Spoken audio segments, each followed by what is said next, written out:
Hello you lovely people, welcome back to my channel.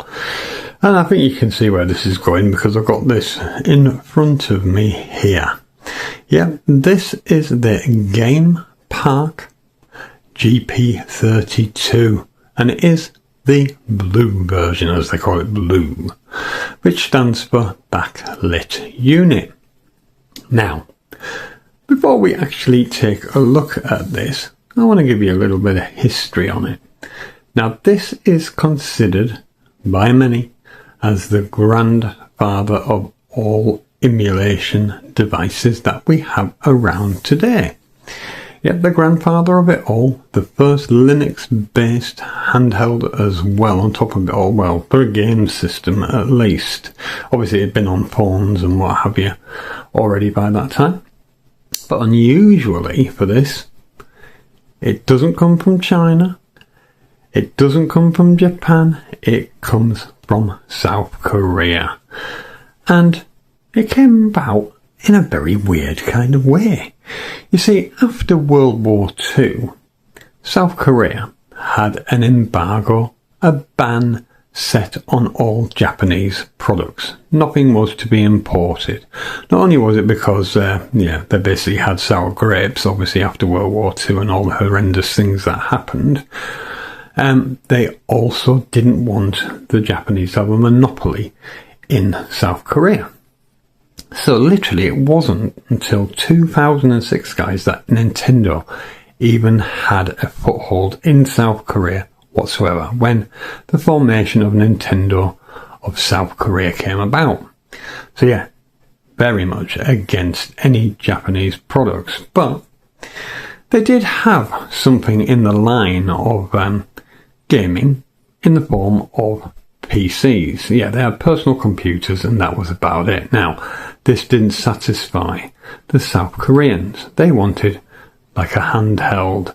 They wanted home systems, things like that. But they really wanted a handheld. They had seen the success of the Game Boy line and all that, and they wanted a piece of it. They really did. They wanted to get their hands on something very similar. So, in 1996, the South Korean government decided to have a competition. And the competition was to design the very first handheld made in South Korea, handheld video game system. It had to be one that had commercially released games and things like that you could go into the store and buy, which, was just not available at the time. And this competition was basically the winner would get the funding to actually make the system. So very, very clever of South Korea at the time to do that. And of course, a lot of people put in for the bid. And yeah, Game Park actually won the bid. So yeah, this is how this all started. Now, this wasn't actually the first design that they came up with. They worked for many years and all sorts of different designs came out. But this was eventually what was released in 2001. So it took them a few years to get this, what they considered to be right. And I tell you what a fantastic little handheld it is. Unfortunately, it was only released commercially in South Korea. So it makes it a very hard unit to get. Now, it did have a little foothold here in Europe. And then it was released into places like Italy. It also had a release into Germany, a very limited one. So you could order it that way. Literally online, guys. You could order it online. It also had a little bit of a foothold here in the UK because we used to import it from Germany and places like that. So yeah, never got released in America. Unbelievable. North America never got their hands on this baby. So the only way a North American would have it is if they would have imported it. So yeah, what an interesting thing that they decided to have a very small release and then only through certain suppliers into Europe, no whatsoever North American release. Very unusual. It's usually the other way around, isn't it, if anything? But yeah, so it was fairly successful, guys. I mean, at the end of its life, it had sold around 30,000 units, which for something so niche at the time was fantastic. Now, Game Park had never intended this to become the granddaddy of all emulation. No, they wanted it to be just commercial games that you went into a store, bought the box, you know, all that, like we always do. And yeah, and have tons and tons of games. Well, in the end, it probably only had around about 28 released full commercial games. And I'll tell you what, they sell for a packet. They're absolutely extortionately priced. But you can actually go onto retro, you know, game sites, or even onto archive.org and get all of the commercial games. Now, only a handful of them, around about 8, were actually not in Korean. They were in English, but there was only around about 8 of them, which is unbelievable. And those are the ones that are even more expensive, guys. I mean, you're looking at nearly 200 quid just for a bloody game, when you can just go over to archive.org and, yeah, go and get the bloody download of the whole pack. Now, yeah, emulation was not on their minds, as I said. They did put a SD card slot on here, and I'll talk more about that in a minute when we go into the system, because this is this is something that a lot of photographers out there will remember from way back. The early 2000s, guys, will remember this media that they use is absolutely hilarious by today's standards, but yeah, you're going to see what I mean. So yeah, this was the only thing that they ever released, guys, Game Park. They did release other variants of it, one that was front lit, the blue, and one that was literally not lit at all, guys. So yeah, 3 models of the same machine, the same shell, everything, just a different screen in it. And even of the blue, they had 2 versions. They had the Blue Plus as well, which was more compatible with a lot of the software and what have you, so the screen looked better.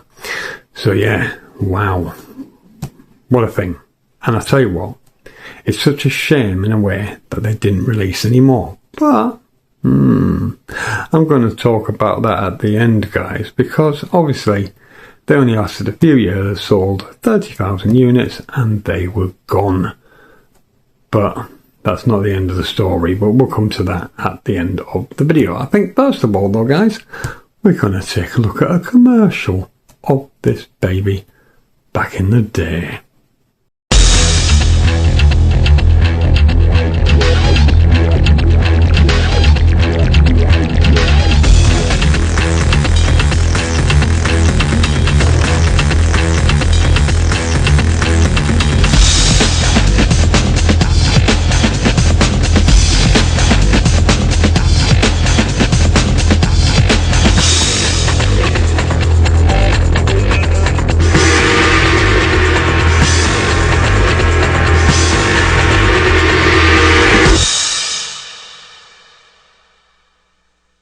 Right, isn't that fantastic, that commercial there? Absolutely wonderful. Yeah, just shows you how much they put into this in South Korea, and that the government got what they wanted in a way. Probably not as successful as they'd all hoped, but yeah, wow, what a fantastic thing. And I forgot to say earlier that, yeah, it was released commercially in South Korea, but it did have a little bit of a commercial release as well. So I lied earlier, I do apologise. In other Asian sort of areas. Yeah, so yeah, wow, brilliant. But let's have a look around the box. So you can see the unit on the front there. Now, I happen to know that a very dear friend of mine, and very dear to my heart, Dell, from Dell's Handheld Games here on YouTube, he has one of these as well. So yeah, he's a lucky bunny as well to get his hands on these, because they are extremely expensive these days. So yeah, it's nice to know that one of my besties has got one of these as well. So yeah, look at the unit. Let's get back to that. Look at the unit. How fantastic is that? And then of course you've got the Game Park logo there, and that was their logo. That little bit there, their icon if you like. And obviously you can see here, GP32 Blue. There's their website, which is now defunct, of course, but you can go on to all sorts of different sites on the internet, guys, to get all of the different games and other bits and bobs. There's all kinds of applications and whatever that you can get for this. There is the other symbol. That is literally for the GP32. That is the symbol for that. And then it says play anywhere, enjoy anytime, MP3, movies, images and text. Because yes, you could even do all that on it. You could read, you sort of like your ebooks, you could have images on there, movies, your music, everything. And of course, the main thing, gaming. Then on this side, guys, it just says the same thing again, and a nice little drawn icon there. And then of course, Game Park written across the top. There we have that end. Same again. And same again, guys. So yeah, fantastic. And the back, it gets a little bit more interesting here. He says, I keep forgetting that they put it reversed. So the front and the back are reversed. But yeah, here we go. Again, their website, defunct, as I said. Do not try and go on there because it doesn't exist anymore. Then in South Korean, written there. And then they did actually take their time to put it in English as well. So built in wide, lightened screen and variable games, multimedia player, movies, MP3s, images, text, wireless networking as well. Now I'm going to give you a heads up, guys. The only thing that's missing out of my box is the USB lead, the one to plug into your computer and transfer data, your data cable. For some reason, I seem to have misplaced it and can't find it. Oh dear, and they're quite expensive if you even find one to replace because they're priority, and they are, yeah, very hard to get. Well, here we go, with some more gubbins at the bottom there, and there you go, made in Korea. Yeah, brilliant, copyright, Game Park. So yeah, fantastic box. But let's open it up, shall we? Which side shall we go for? This one? Yeah, let's go for this one. There we go. So I'm just going to pull it all out, hopefully, he says. Let's see if it's going to let me even. There we go. So nothing left in that box, guys. It's empty, so I'm going to put him aside. And we just got this piece of card here that I put over the top for protection. And then we're in. Now, we're going to come back to these in a little while. There's the unit itself, and we're going to put him aside for now as well, because there is other gubbins in the box. Quite a lot of other gubbins, actually, even though my data cable is missing. Alright, that's all that. So that's just your cardboard tray there. Absolutely fantastic that it's so complete, guys, apart from the data cable being misplaced. Now, this is interesting. This has got these stickers in it that have never been used. So I presume they came with the unit from new, even though it doesn't say anything about Game Park on there. It's just really cool. Maybe it's just the website it was bought from, or whatever the store it was bought from. Very cool to have them there. There's actually two of them as well. Then you, there's the other one. Look, there we go. I did say there's two. Yeah, absolutely brilliant. I'm never going to use them, of course. Then we have the GP32 Blue install disc. So yeah, this is what you would put in your computer, because back then you still had a drive on your computer and you could put CDs in it and do things with them. These days, of course, that's not the case most of the time, unless you buy an older one. But yeah, install CD. So on here, if I remember right, there is some games on there. There's your drivers for your PC and your Mac and whatever. So yeah, that is cool to have that in such lovely condition. Yeah, this actually sells on its own for quite a bit of money. Anything up to about 50 quid, because it's got all this on there. And yeah, you've got a hard time tracking any of this down unless you got the disc. So that is why that has a bit of value. This also has a bit of value because very often they're missing. This can sell up to about £25 on its own, and it is of course the book, the user guide. And as you can see there on the front, then we go into it and it has a lot of Korean in there. Obviously it is a Korean machine, but if you go further in, like here we go, English, there we are, got straight to English, cool. And then it tells you all the functions and whatever of everything, which is battery compartment and all that, in case you're stupid and don't realise what it is. And of course they probably tell you how to install batteries because they're always doing these books, don't they? Because it's just but yeah, that's all it is, guys. It's just a user guide, but like I said, if that's missing, you're going to want it, aren't you? Then on the back here, it just says the usuals again, game part, blah, blah, blah, blah, all that, and the website. Right, now comes the interesting part. It's got its original baggie, even got its original little moisture sucker-upper, as I like to call them. So let's get that out. Yeah, we'll leave you there. That's it. Brilliant. Right, so we're here with the unit. Now, this unit is going to look a bit weird because it's had fingerprints and all sorts all over it, and it's got a great dirty splodge, as you can see there. This is something that is fixable. You can just take the screen out, remove the film from underneath and replace it, and you can buy that anywhere like on eBay and what have you like that. I just never got around to doing it because, to be honest, once it's turned on, you can't see it. It goes slightly yellow, but yeah, really, you can't really see anything. It's fine. So I've never bothered. But yeah, when you look at this unit, look, oh wow, it is cool. I mean, over the years, it's got this slight yellow tint. Again, the plastics that we use, especially white back in the day. I mean, you ever seen a Dreamcast that's gone completely yellow? You'll know what I mean. But yeah, a gorgeous, gorgeous thing. And there we go, look, with this proprietary thing there. I'm going to have a look around and find it because I want to put all the commercial games on here. I've only got a few bits and bobs on here, and we'll get down to that again to do with memory when we get to it. But yeah, on the bottom, guys, obviously, yeah, where your USB cable goes, whatever, you know, charger if you want to use rechargeable batteries. That's where your headphones go. That is also for plugging it into the TV. And there we have the volume wheel. And ooh, do I love a volume wheel. I love a volume rocker and I love a volume wheel. At the top there, we just got the power light. Here, of course, we have this absolutely gorgeous, guys. It might not look it, but it's a gorgeous, gorgeous bloody D-pad.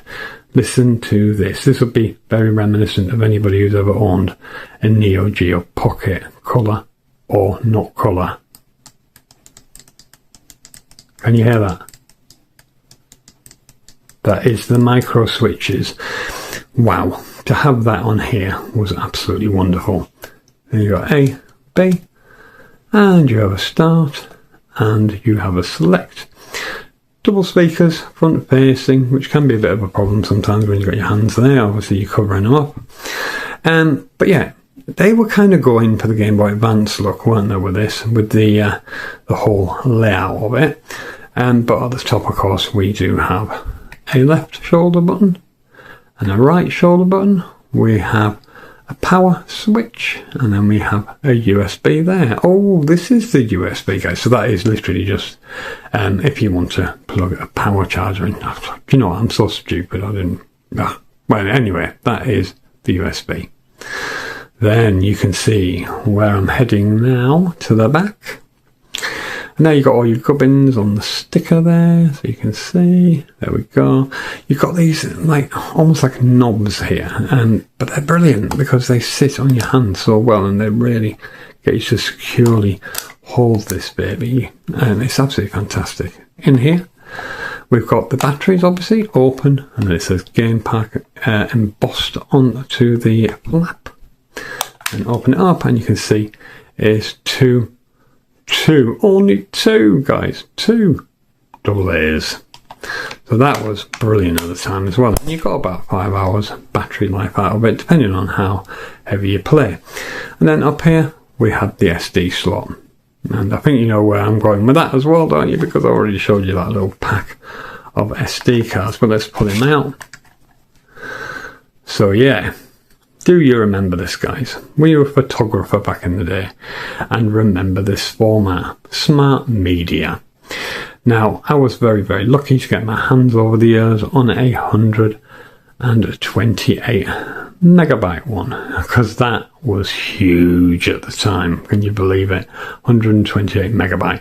Never mind terabytes and gigabytes. No, 128 megabytes was huge for the time. And yeah, absolutely blinding that I've got a nice big fat one. So yeah, that is why I've got packs of these things, because obviously you can fill it up very easily, especially if you're doing emulation on here. And that's why I've got all the other ones as well. He says, trying to find them now. What did I do with them? Oh, here they are. Look here.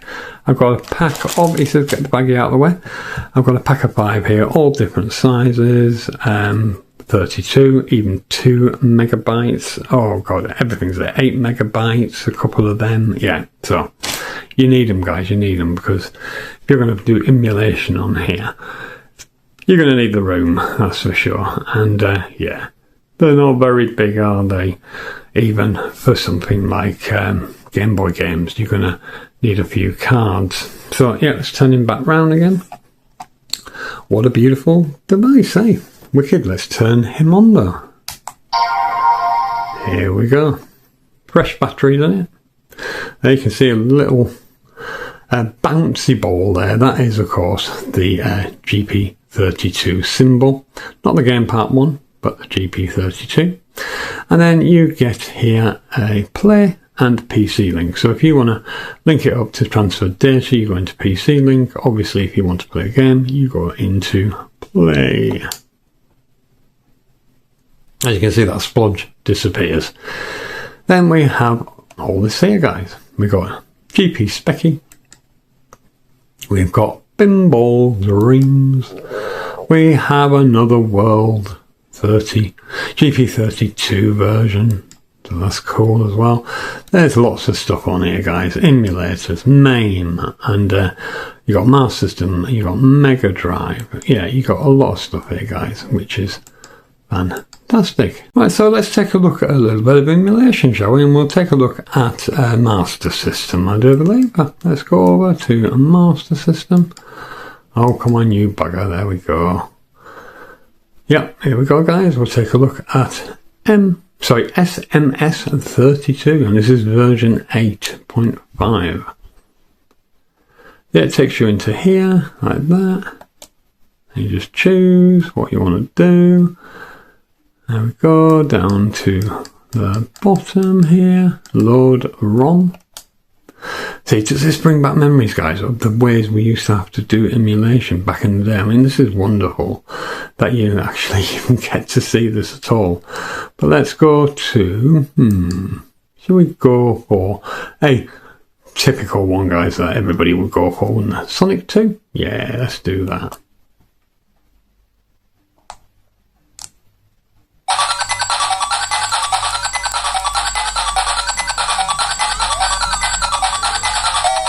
I'll tell you what, it plays it wonderfully. Absolutely wonderfully.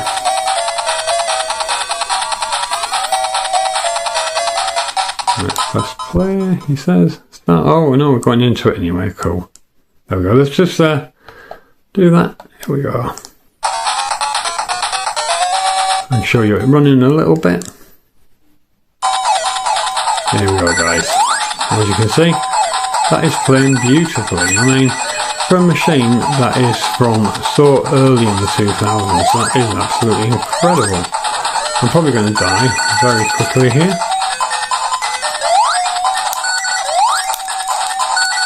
But yeah, you can see, this is playing well, guys. Really, really well. Oh, and I'm straight into the lava, which is not a good idea, of course. But yeah, it's very hard to see. Again, the viewfinder is always my worst enemy. But yeah, absolutely wonderful. But let's turn it off again. You can do it through the menu system, but it's quicker to just plainly go like that, isn't it? Obviously it is. There we go, boot back in again. Go to play again.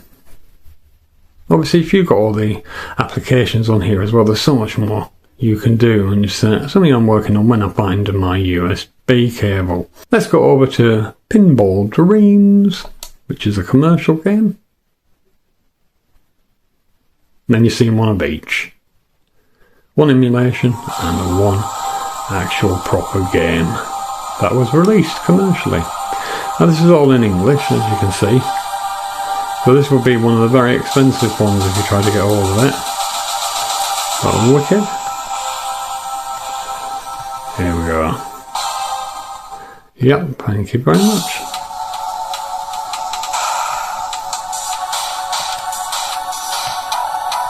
There we go, pressing the wrong button, guys. New game, yeah, thank you. There we go, now to that one. I'll just give you a very quick look at this. You can see it's the usual thing, you're going to use the older shoulder buttons.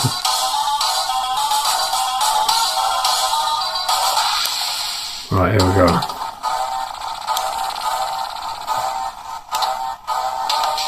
There we go, wicked. Oh yeah, bugger. Terrible. Terrible, didn't even flick it once. Oh dear. Oh, all rubbish, eh? Right, here we go. There we go. Bang. So it's been a while since I played this, that's for sure. There we go, that's better. Excellent. You see, I mean, for the time, the screen on this was pretty damn cool.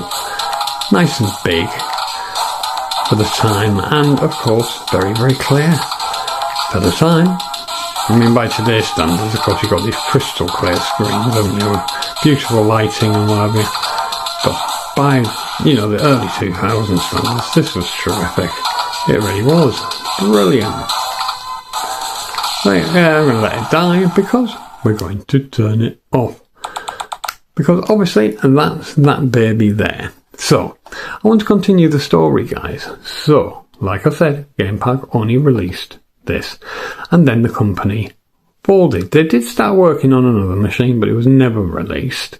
Because all of the workforce that they had decided we're going to make our own company. And they left. And the company folded. That was it. That was the end of GamePark. Now the company went on in a way, I say in a way, because they became, with these employees who made the new company, they kept the name GamePark, but they put it together and made it one, GamePark Holdings. And their first machine that they brought out was this one.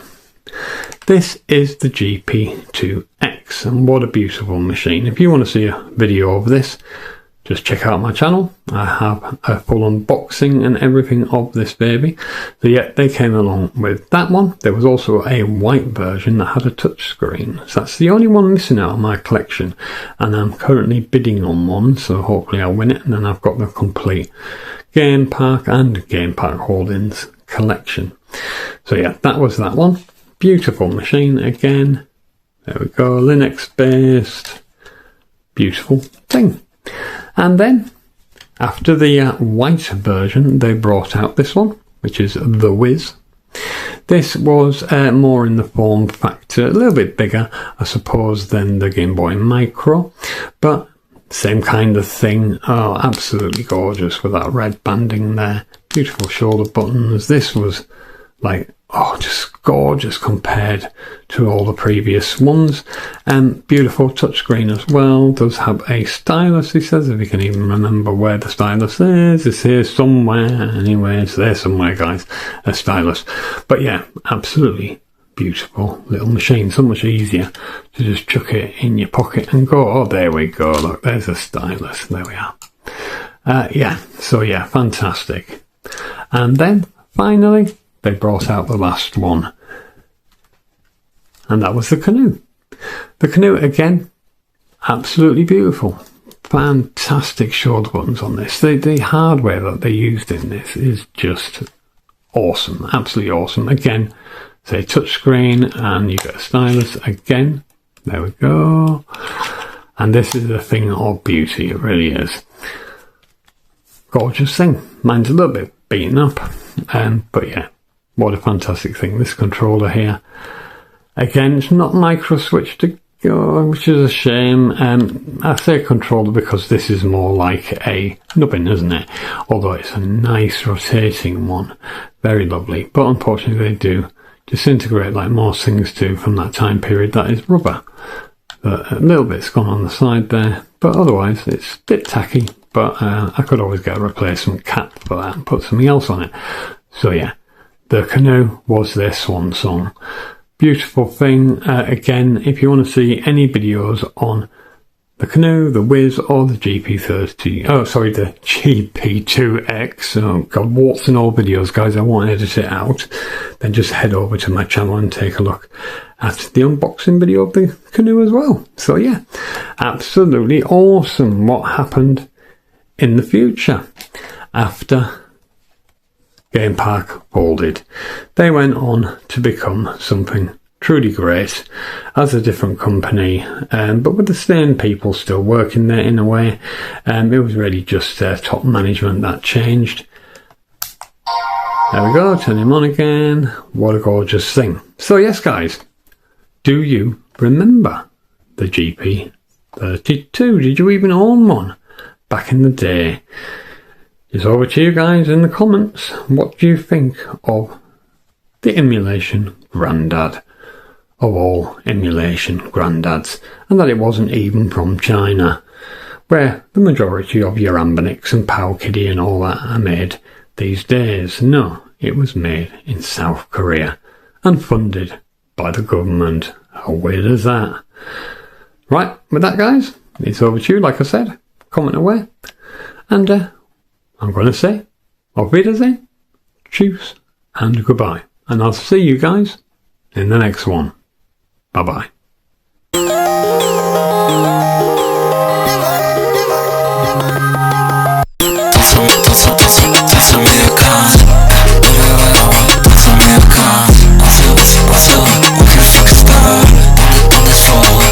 be right back.